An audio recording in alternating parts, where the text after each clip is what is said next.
신율의 뉴스 정면 승부 2부 순서 시작합니다. 제가 언제나처럼 말씀드리지만 유튜브 들어가셔서요. YTN 라디오 구독해 주시고 신율의 뉴스 정면 승부 좋아요와 댓글 부탁드리겠습니다. 어제 여러분 어떤 날이었는지 아시죠? 뉴스도 그렇고 많은 방송이 바로 이 정전협정 체결 70주년 기념 프로그램이나 행사를 많이 했다는 보도 여러분 보셨을 텐데요. 근데 북한은 이날을 전승절이라고 자칭하고 있습니다. 전쟁에서 이긴 날이다 뭐 이런 얘기인데요. 뭐 대규모 야간 열병식 개최했다고 합니다.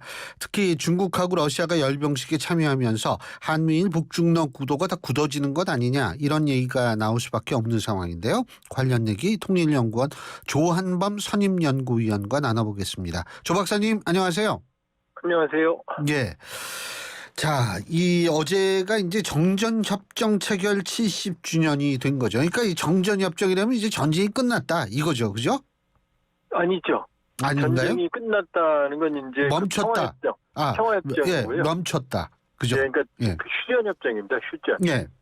그러니까 53년 7월 27일 날 이제 원래 평화협정은 최고 지도자 간에 체결해요. 전쟁을 끝내는 거니까. 예. 근데 이제 휴전협정은 전쟁을 수행하는 사령관끼리 체결합니다. 예. 그러니까 그때는 이제 우리 쪽은 유엔군 통합 체계였으니까 예. 마크 클라크 대장이 서명을 했고 그쪽 공산군 쪽은 통합된 사령부가 없었어요. 그래서 인민군 총사령관 김일성, 조선인민군 지원군 총사령관 펑더화이가 서명을 해서 이제 휴전을 했고. 팽덕회죠, 팽덕회. 예, 팽덕회죠. 예. 근데 정말로 펑더화이고. 예. 근데 이제 이게 아이러니한 게 이게 정전 협정이니까 완전히 전쟁을 끝내는 건 아니잖아요. 예. 그래서 그 5개 조 중에서 마지막 5조에 정전 협정이 효력을 발휘한 지 3개월 이내에 양측 고위급 정치회담을 열어서 이건 군사회담이었으니까요. 예. 한국 문제를 완전히 해결하는 걸 논의해라라는 걸 이 사령관들이 이제 권고해요. 예.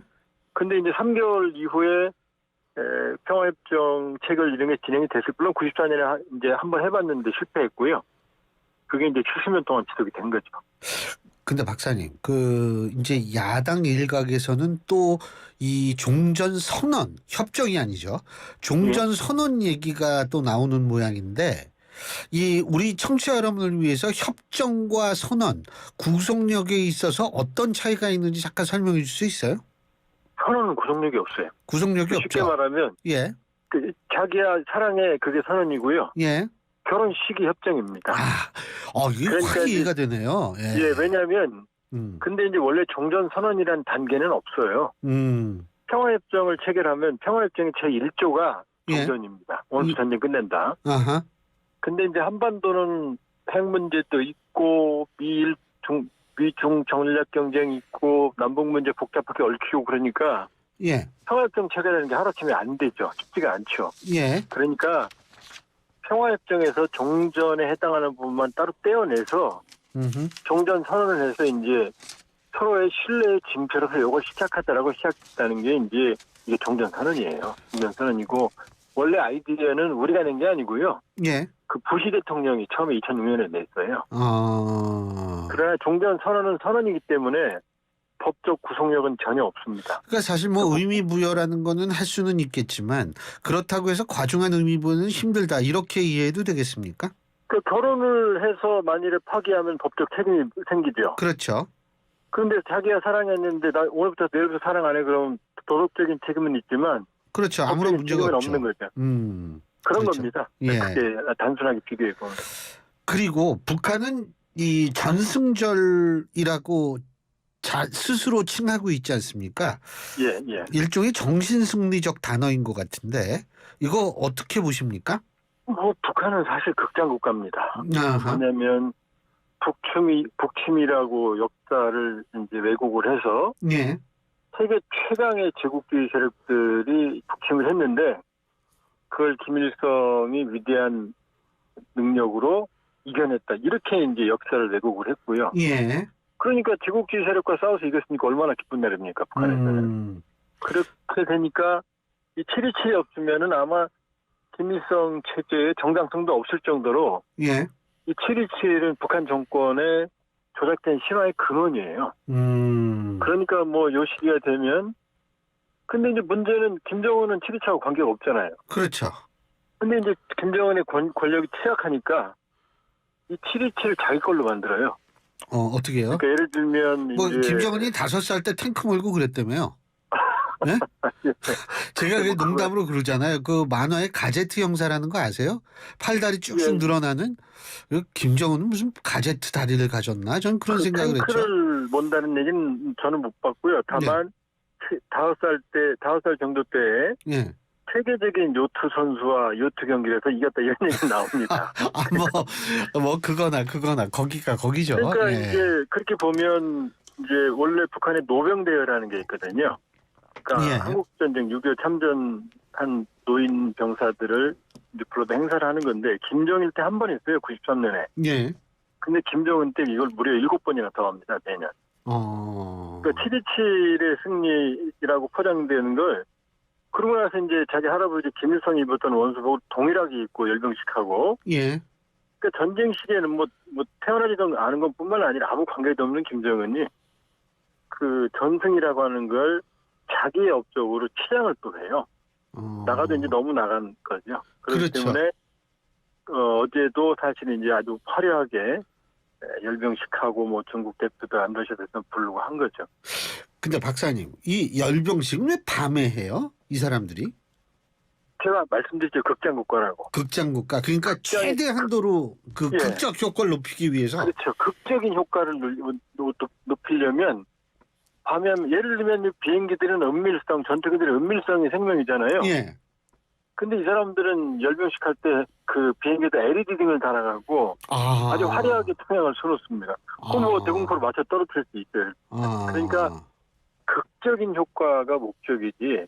그러니까 열병식 내용도 보면 김정은, 김씨 일가를 찬양하는 극적인 효과에 아주 조력을 하는 일반적인 열병식과 또 달라요. 근데 이번에 뭐 중국 러시아 대표단 왔죠, 그죠? 김정은이가 뭐 러시아 국방장관하고 뭐 2박 3일 동안 같이 돌아다녔다, 뭐 이런 기사도 얼핏 본 것 같은데 말이에요. 예, 그 거의 맞는 얘기고요. 예. 근데 이제 그 부분이 주목할 부분이고 우려할 부분입니다. 예.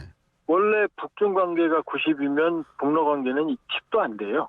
10도 안 된다, 10. 예, 10도 안 됩니다. 예를 들면은 북중 교역액이 가장 많았을 때가 한 70억 불 되거든요. 예. 그때도 러시아는 1억 불이 안 넘어요. 그러니까 러시아는 전혀 의미가 없었죠. 그런데 중국은 당정 대표단이 왔고 예. 러시아는 군사 대표단이 왔거든요. 예. 그럼 러시아가 훨씬 더 급이 낮은 거거든요. 급이 낮다. 그런데 김정은 위원장이 러시아 쇼이구 국방장관 단독 면담을 하고 예. 그다음에 이 무장 장비 전시회라는 데 가서 데리고 가서 본인이 직접 무기도 설명을 하고요. 예.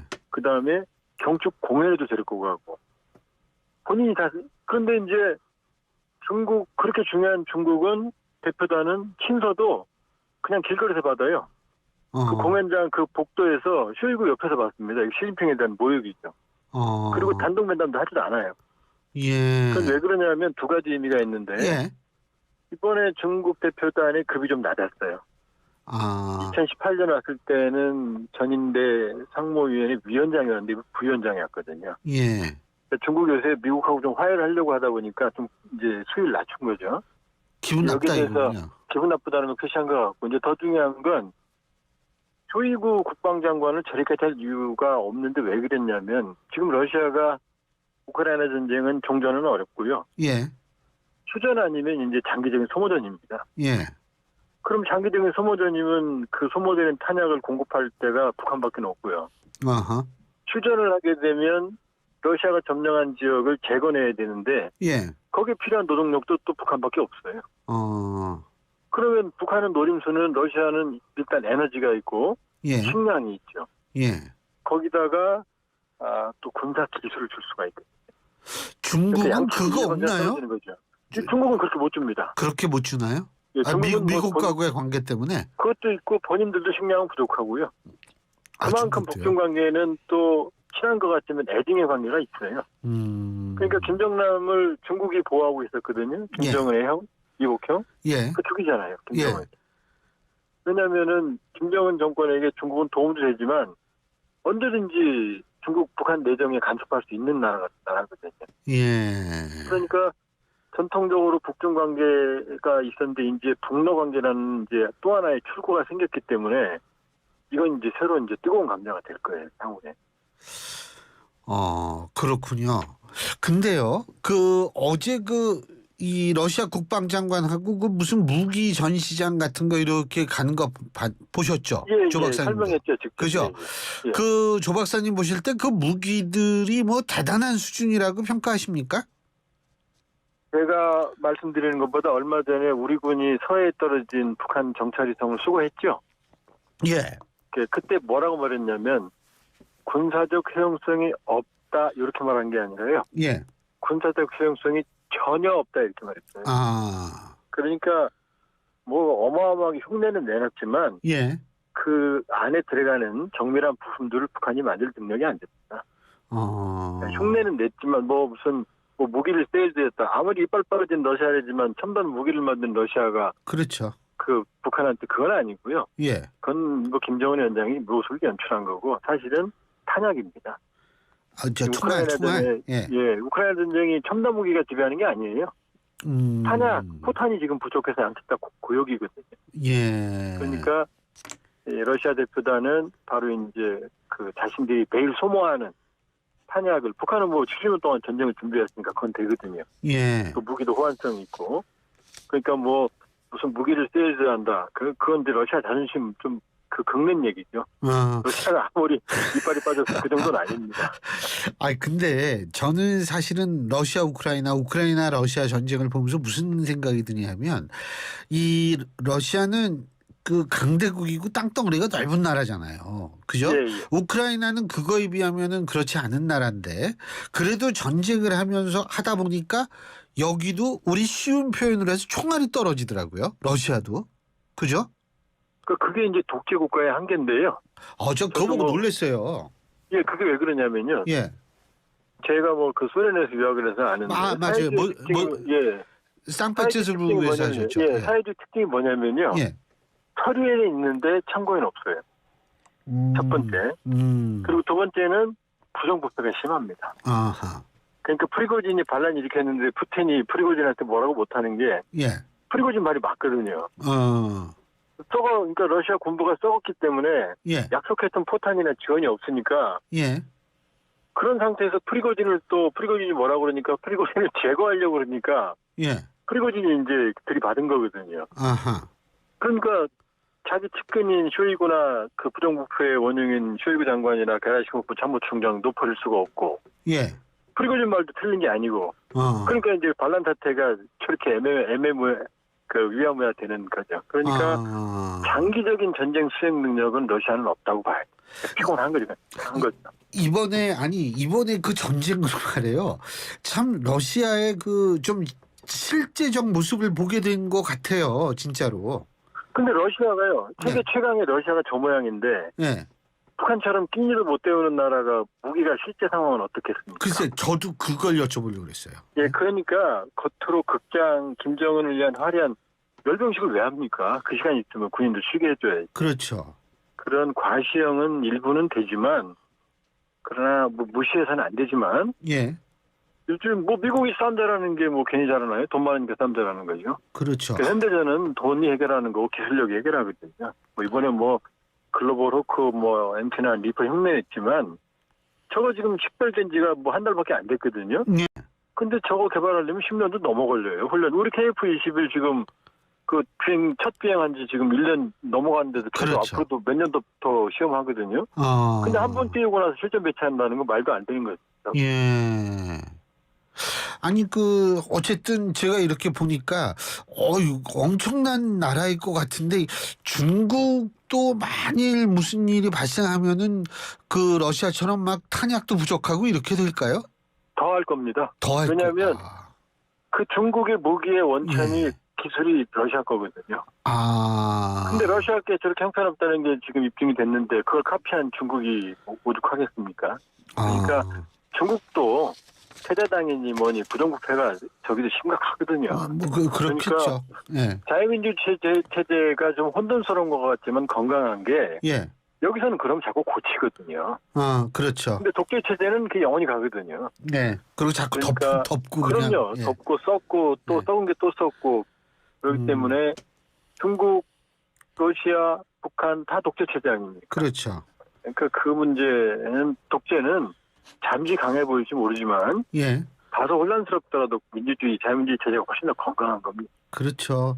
근데요, 박사님, 제가 또 궁금한 게 북한은 그 툭하면 미사일 쏘잖아요. 완전히 습관이 됐어요, 이제. 근데 그거 돈 많이 들어갈 텐데, 그지 않습니까? 요새 못 쓰잖아요. 그래도 뭐 며칠 빈도가 전에 많이 떨어졌어요. 빈도가 떨어졌어요? 작년에 뭐 아주 집중적으로 발사했는데 최근에 보면 뜸합니다. 그러니까 더 갈 필요감입니다. 첫 번째. 예. 그리고 두 번째는 이번에 열병식 예고했던 것보다는 그렇게 새로 보여준 무기라는 게 이미 예정됐던 그 무인 정찰기 빼고는 없어요. 예. 무기도. 그러니까 그렇게 보면 북한이라고 뭐 무한정 도발할 수 있는 것도 아니고요. 예. 그러니까 요즘은 경제적 도발을 합니다. 뭐 어떤 거요? 경제적 도발. 예, 그러니까 존재감은 보여주는데 예. 지난해 하반기처럼 뭐 물량 공세는 못해요. 북한도. 근데 저는 사실 또 하나 걱정되는 게 있잖아요. 북한의 수공이요. 지금 우리는 장마가 끝났다고는 하지만 이 장마 전선뿐만이 아니라 요새 수시로 막 집중호우가 내리는데 북한이 그런 거를 빌미로 해서 수공을 하면 어떡하나 이런 걱정도 좀 되는데 어떻게 보세요? 글쎄요, 이제 수공 이제 그러면 이제 저쪽 평화해댐 쪽이 있고, 예. 그다음에 왜냐면 남북 공유하천이 있으니까. 예. 그다음에 이제 임진강 쪽에 이제 그 한강댐, 예. 이제 이쪽이 있는데 그 정도로 해서 그 우리가 뭐 그 치명적인 타격을 받을 정도는 아니고요. 예. 다만 이제 좀 저쪽에서 그 예고를 안 하고 방류를 하면 우리 쪽이 대응하는 좀 한계가 있지. 그 정도 우리가 뭐 그 정도다 치명적인 이거죠. 타격을 받는 그런 정도는 아닙니다. 어쨌든 그러면은 박사님 모실 때에는 북한이 러시아한테 총알, 탄약을 좀 줄 거라고 보시는 거죠, 그죠? 이미 미국에서는 탄약을 이제 러시아라고는 표현 안 했죠. 와그너 그룹, 프리고진 팀에는 줬다는 걸 확인했어요. 확인했는데 지금 상황에서 보면은 지금 미국도 지금 포탄 줄 게 없으니까 우리가 줬으면 하는 거고 우리는 또 살상 무기 제공 원칙 제공하지 않는다는 게 원칙이니까 그건 유지하고 있고 그러니까 국제법적으로 비난받는 집속탄까지 지금 우크라이나한테 주고 있거든요. 예. 그러니까 러시아도 지금 가장 중요한 건 총알, 쉽게 말하면 총알이 필요한 거지. 예. 무슨 뭐 첨단 무기가 아니거든요. 그러니까 이번에 상당히 많은 얘기들이 오고 갔을 것 같고요. 예를 들면 어떤 추론이 가능할까요? 지금 이겁니다. 이제 그 북한판 탄약 노동력과 러시아의 에너지, 그다음에 식량, 군사기술 요걸 맞바꾸는 교환 프로그램이 가능하죠. 그럼 양쪽 다 그 상당히 그 숨통이 트이죠. 그러니까는 탄약을 공급해주고 왜냐하면 북한은 지속적인 탄약을 생산할 수 있는 능력이 있거든요. 예. 그렇게 공급을 해주고 그다음에 러시아는 여기에 대해서 이제 군사기술, 식량, 에너지고 또 이제 휴전이 되면 지금도 러시아의 북한의 건설 여단, 공병 여단들이 나가 있어요. 북한은요? 북한의 그 병력들이 나가서 건설하고 있어요. 모스크바 페테르부르크에는 확인이 됐습니다. 그거 원래 유엔 제재 위반 아닙니까? 그럼 뭐 지금 양쪽 둘 다 러시아, 북한 다 제재 받고 있는데 더 이상 뭐 눈치 볼 게 없죠. 뭐 별로 거기에 신경을 안 쓰는군요. 예. 그러니까 이제 뭐 갈 때까지 갔으니까 양쪽이 이제 눈이 맞는 거죠. 예. 그러니까 그렇게 노동력을 탄약을 제공한다고 그러면 양측 간에는 상당한 서로 상호 그 보완성이 생겨요. 그게 지금 걱정이죠. 그러니까 그런 식으로 맞바꾸는 식으로 해가지고 한다.